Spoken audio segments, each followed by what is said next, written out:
아멘. 예, 누가복음 12장으로 갑니다. 12장, 오늘은 1절에서 12절까지 말씀입니다. 제 12장. 그동안에 무리 수만 명이 모여 서로 밟힐 만큼 되었더니 예수께서 먼저 제자들에게 말씀하여 이르시되, 바리새인들의 누룩 곧 외식을 주의하라. 감추인 것이 드러나지 않을 것이 없고 숨긴 것이 알려지지 않을 것이 없나니, 이러므로 너희가 어두운 데서 말한 모든 것이 광명한 데서 들리고 너희가 골방에서 귀에 대고 말한 것이 지붕 위에서 전파되리라. 내가 내 친구 너희에게 말하노니 몸을 죽이고 그 후에는 능히 더 못하는 자들을 두려워하지 말라. 마땅히 두려워할 자를 내가 너희에게 보이리니 곧 죽인 후에 또한 지옥에 던져넣는 권세 있는 그를 두려워하라. 내가 참으로 너희에게 이르노니 그를 두려워하라. 참새 5마리가 2아스타리온에 팔리는 것이 아니냐. 그러나 하나님 앞에는 그 하나도 잊어버리시는 바 되지 아니하는도다. 너희에게는 심지어 머리털까지도 다 세신 바 되었나니 두려워하지 말라. 너희는 많은 참새보다 더 귀하니라. 내가 또한 너희에게 말하노니 누구든지 사람 앞에서 나를 시인하면 인자도 하나님의 사자들 앞에서 그를 시인할 것이요, 사람 앞에서 나를 부인하는 자는 하나님의 사자들 앞에서 부인을 당하리라. 누구든지 말로 인자를 거역하면 사하심을 받으려니와 성령을 모독하는 자는 사하심을 받지 못하리라. 사람이 너희를 회당이나 위정자나 권세 있는 자 앞에 끌고 가거든 어떻게 무엇으로 대답하며 무엇으로 말할까 염려하지 말라. 마땅히 할 말을 성령이 곧 그때 너희에게 가르치시리라. 하시니라. 아멘. 예. 조용하고 인정이 메마른 한 마을에 외로이 숨어 사는 한 부인이 있었습니다. 그 마을은 축제 때면 사람들이 각기 가면을 쓰고 그렇게 그 축제를 즐겼습니다.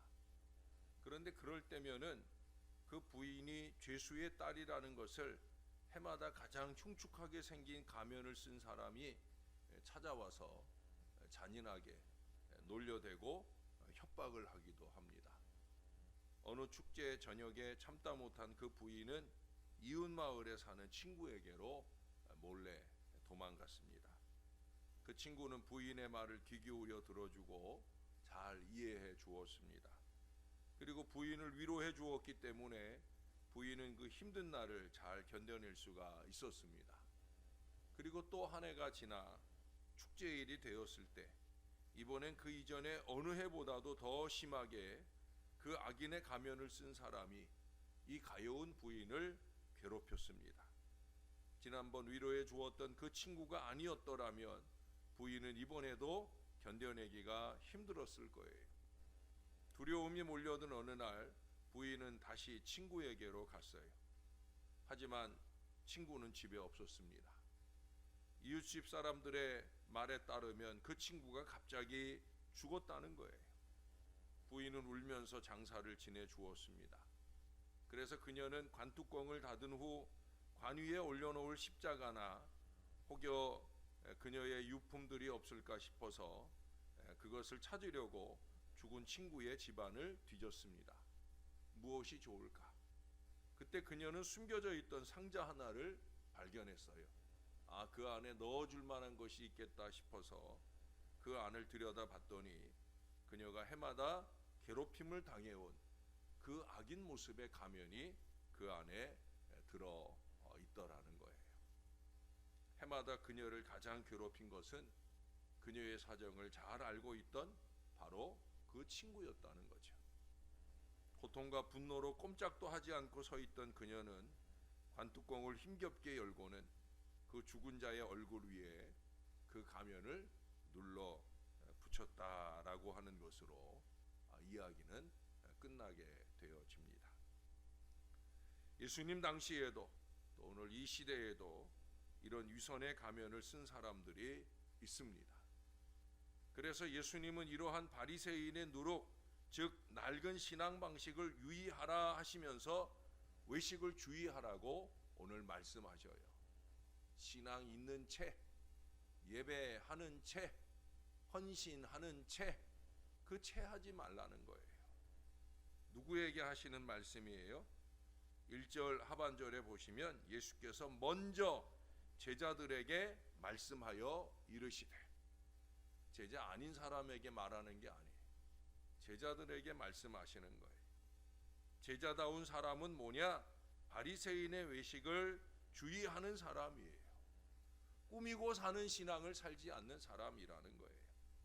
바리새인의 외식은 그들이 마치 선한 사람인 것처럼 보이게 만들지만 그들의 그 감추인 것들은 하나님에 의해서 온 천하에 드러나게 되어질 거라는 거죠.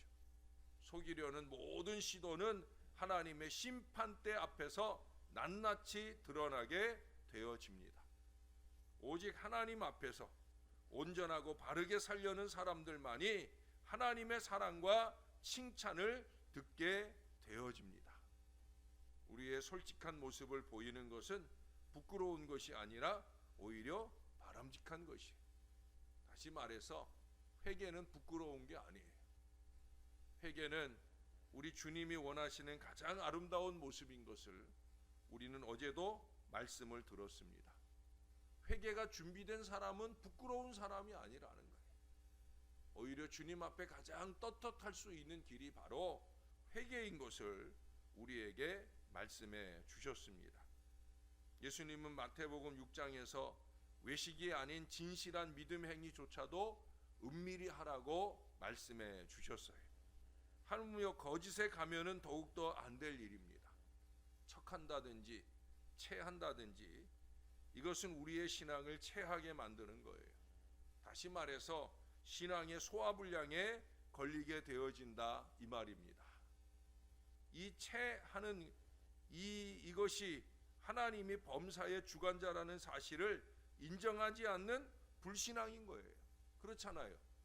하나님이 다 보고 계시는데 사람들 보기에만 좋은 신앙에 체를 하고 하나님 보실 땐 한심하기 이를 데 없는 그런 모습으로 신앙에서는 절대 안 된다라고 하는 거예요.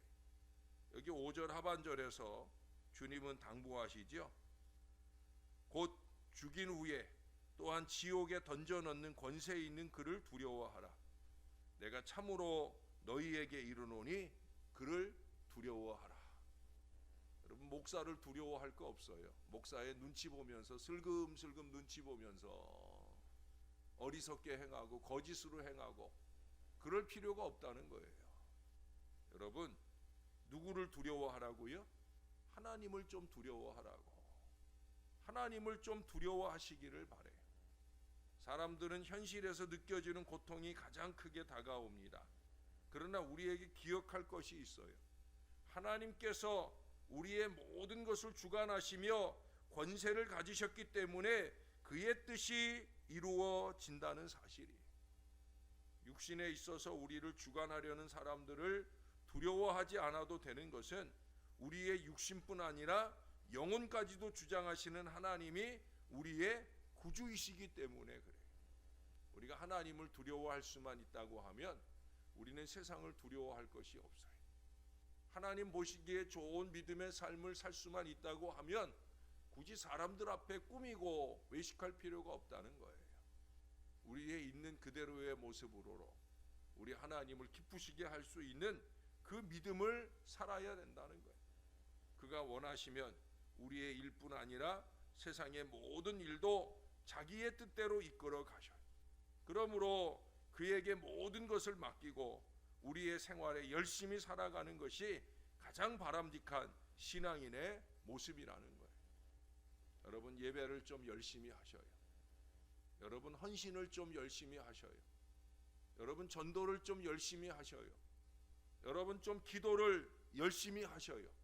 신용으로 하지 말고 진실을 다해서 하나님 보실 때 인정하실 바로 그것을 이루어 가야 된다는 거예요. 그것이 바로 예수를 시인하는 거예요. 사람들 앞에서 예수의 메시아이심을 시인하면 하나님께서 하나님의 사자 앞에서 그를 시인할 것입니다. 예수님께서 자신을 따르는 사람들에게 신의를 지킬 것을 말씀하시고 있는 거예요. 신의가 뭐예요? 믿을 만한 사람이 되는 거예요. 하나님께 믿을 만한 사람이 되고 또 사람에게 믿을 만한 사람이 되고, 이 사람에게 이 일을 맡기면 걱정 안 해도 돼. 이 사람은 성실하게 진실하게 이 일을 잘 감당해 줄 사람이야. 이 신의를 놓치지 말아야 돼요. 신의를 놓친 사람은 희망이 없는 사람이에요. 아무짝에도 쓸모없는 사람이 될 수 있어요. 예수님께서 말씀하신 것을 전하는 사람들은 그의 인도하심과 보호하심 속에서 그 사명을 감당하게 되어집니다. 예수님께 지킨 신의로 예수님은 그를 책임져 주신다라고 하는 거예요. 어려운 상황에 처하게 되어도 당황하지 말 것은 성령께서 인도하시고 때를 따라 도우시기 때문입니다. 그의 백성들과 함께 하시는 하나님의 은혜입니다. 여러분, 이 약속은 그를 따르는 모든 사람들에게 공통적으로 임하는 것입니다. 우리에게도 그 하나님께서, 그 성령님께서 함께 하셔요. 11절의 말씀처럼 사람들 앞에 끌려가도 마찬가지예요. 우리가 주를 시인하고 주를 의지하면 성령이 반드시 도우십니다. 그러나 여러분, 10절의 말씀을 보세요. 누구든지 말로 인자를 거역하면 사심을 받으려니와 성령을 모독하는 자는 사심을 받지 못하리라. 성령을 모독하면 사심을 받지 못한다. 우리와 함께 하시는, 또 우리의 예배를 받아주시고 우리를 도와주시는 그 성령을 모독하는 것은 사심을 받지 못한다고 그랬어요. 여러분, 성령님의 도움으로 날마다의 삶을 사는, 순간순간의 삶을 사는 저와 여러분이 그 성령의 도우심을 온전히 의지하고 승리하는 역사를 이루려고 하면 성령을 모독하는, 성령을 무시하는, 성령이 없는 것처럼 행하는 이 어리석음을 범해서는 안 된다라고 하는 거예요. 주전 3세기에 헬라의 피루스 왕이 있었습니다. 이 왕이 2만 5천여 명의 군인과 20마리의 코끼리를 이끌고 로마를 침공했어요. 격렬한 전쟁이 끝난 후에 피루스 왕은 승리를 얻었지만 그 승리를 얻기까지 자신의 코끼리들도 다 죽어버렸고 군인들도 4분의 3이나 죽어서 그 남은 병력이 얼마 되지 않았습니다. 그래서 이것을 피루스 왕의 승리라고 해요. 왜? 그 승리를 더 오래 지킬 수가 없었거든요. 로마를 이기긴 했지만 남은 병사가 얼마 안 되니까 얼마 안 있어 다시 그는 패퇴하여 도망칠 수밖에 없었다라고 하는 거예요. 다시 말해서 그가 이룬 일시적인 승리는 패배나 다름없는 승리를 말하는 거예요. 마치 어느 헤비급 권투 선수가 챔피언에게 도전해서 판정승을 거뒀지만 너무 많이 맞아서 그 다음날 골병이 들어 죽어버리는 것과 다를 바가 없다라고 하는 거예요.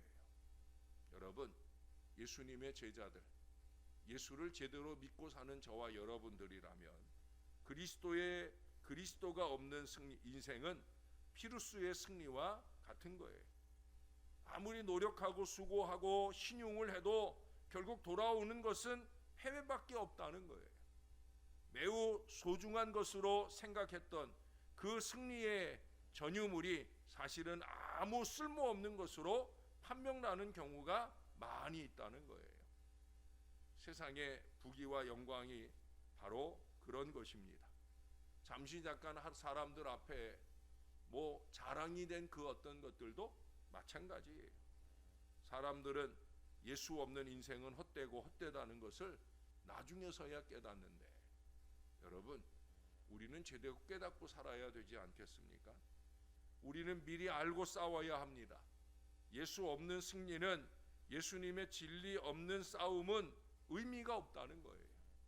그 이상 예수를 의지하지 않고 거짓과 술수와 신용으로 행하는 것은 이미 우리의 싸움이 아니라는 거예요.